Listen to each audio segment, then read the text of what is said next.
In this video, I'm going to make the case for the Bulgarian civilization. I've just finished winning my second Four Lakes match on the new map rotation as the Bulgarians, and this game showcases several strengths of the Bulgarians that I want to talk about. I was going to keep this to a short 2-minute video, but I'm just going to show a game as an example. So you can see this is the skill level I'm commenting on. This is not a pro level case for the Bulgarians. This is an everyday Joe case for the Bulgarians. So I just played against the Straw. He's at 940 elo with 722 wins and 708 losses. 22 wins, 22 losses for myself. Let's see the game. In my opinion, Bulgarians are an underappreciated civilization. A lot of pro level players rag on them. They have their strengths, which pro players do acknowledge, but they also rag on the civilization. They're not as good as the Slavs. The Slavs do infantry better. They're predictable. You listen to Hera, you listen to the Viper, you listen to Survivalist. They all have their complaints about the Bulgarians, but I really like them. So this is a pretty standard. So this is Four Lakes. I figure I'm going to play this like a hybrid water-land map. Start with 6 on food, 6 on wood. We're going to kind of fast forward the Dark Age. In general, the Bulgarians don't have any strengths in the Dark Age. It's not what they're good at. They have no eco bonuses. And in fact, I thought that they would have a benefit playing Nomad because they have cheaper town centers. Their stone cost is 50% less. But as it turns out, that's not true on Nomad. Your first town center is full cost. So I'm going to fishing ships here. Got 6 or 7 on wood. And then kind of splitting between food and wood. So, you know, the Dark Age start is pretty standard. But what I will say about Dark Age is it's important to get your barracks down as you're headed to Feudal Age. And here we're headed to Feudal Age. And why is that? All right, I just realized I hadn't scouted my enemy here. I'm going to rush him. I've got already 2 militia out before I've even hit Feudal Age. And look at that. Man-at-Arms, instant upgrade for free. Next thing you're going to want to drop down is a blacksmith, which I'm putting down quickly with 3 villagers.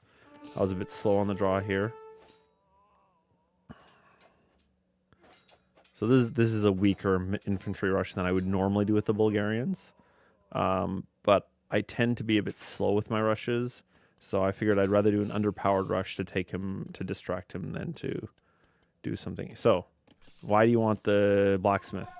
Your technology's research 80% faster, and they are 50% cheaper food cost. So they're very cheap, easy to pick up. I can pick up foraging and scale mail armor without a problem. And here, I wasn't paying attention, and I lost my infantry to the town center. That was stupid.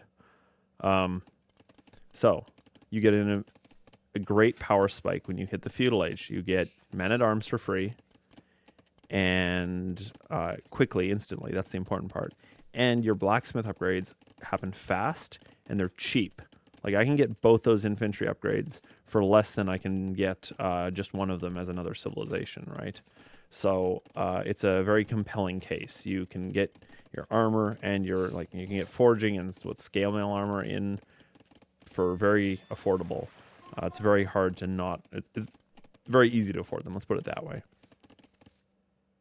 All right, in this case, I figure, well, I saw he had an archer here. I wasn't going to go up against archers with men-at-arms, so I'm checking the other lakes. I figure maybe he has a dock on one of the other lakes, and I want to deprive him of fish on that lake. So that's the idea here. I'm going to fast forward a little bit. Dropping down a dock on each of these lakes.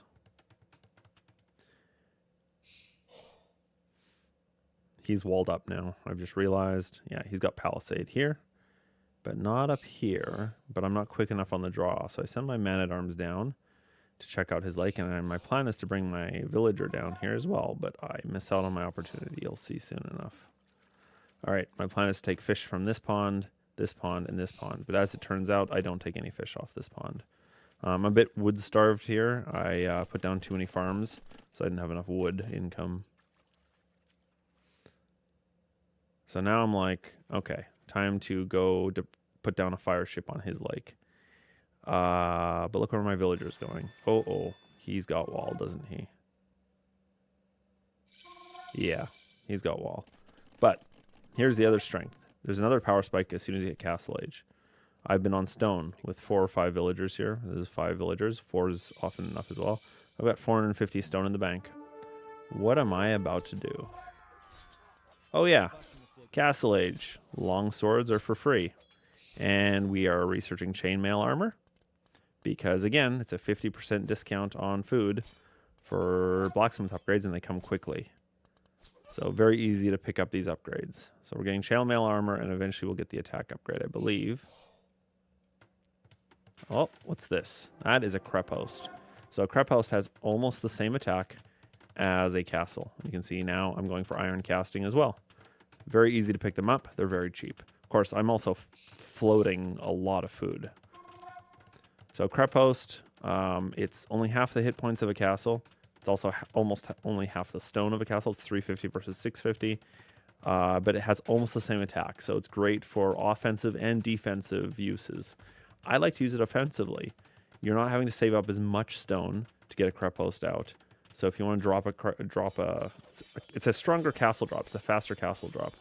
Now, you can't get conscription, but I believe that's an Imperial Age tech, so it doesn't even matter in that case. So you can see I've got infantry, I've got long swords for free. They are fully upgraded for half the food cost. And I'm going now for my fletching, and I'll go Bodcanero for my crepe host. And now I can also spit out conics out of my crepe host. And that's great because often a player will respond with battering rams. And you want to prevent him from taking your crepe host down with those rams. So you can just create some conics and then ungarrison them, take down his ram, regarrison them, and they're great. Now, he was actually anticipating my cavalry here, you're going to see. So he dropped down. You can see I've got... he's doing foraging now. So he's got scorpions out, I think, against my infantry. But he also has already anticipated my next move, and that was cavalry. Look at all those camels. Either that or the Hindustanis have a benefit or have a bonus for camels. I don't know that for a fact, though.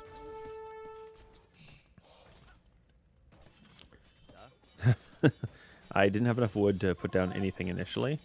I was a bit starved for wood. There comes in Bodcanero now.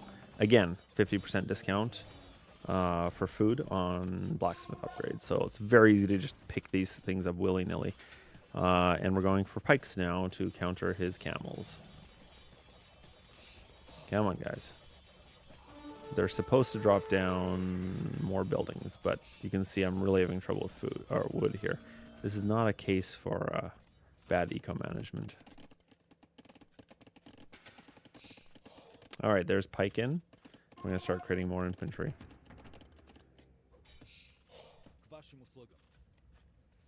We're going to put down a forward barracks any minute now. Let's fast forward the game a little bit. And here we go. Our forward barracks. Not only can we create long swords from it, more importantly in this case, we can create pikes to counter his camels. And now, look at my stone. I'm at 405 stone. I'm going to put down a university first, and I'm going to get murder holes. I know that pros laugh at murder holes, but at this ELO level, let me tell you, it actually matters. Pros may not bother attacking the base of a castle or a tower. I guarantee you it will happen at these levels. People will build battering rams in the castle age and try to take down castles. And if you don't have murder holes, and you don't have melee units to protect your castle will go down because you listened to the pros. It may be valid at the pro level to not bother getting murder holes until much later. It is important at lower elo levels, in my experience. It has saved me so many times. And yeah, it's 100 stone, but it's one tower. It's no big deal. Get murder holes. All right, we're dropping down another crepe host because I can afford it. So for the cost of a castle, I get 2 offensive structures. They could have been defensive as well. I wanted to actually range his town center, but that didn't really work. But I'm taking him off his farms on this side, and I'm putting pressure. So all good.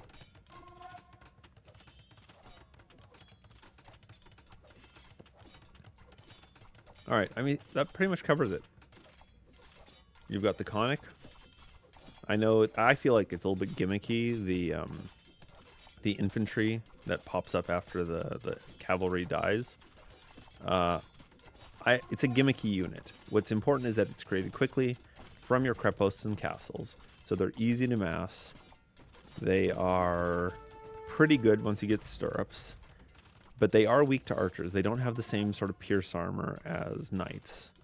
I wouldn't say weak to archers, but they are more vulnerable. You don't want to be dashing underneath castles with these guys. They go down surprisingly easy compared to the knight line.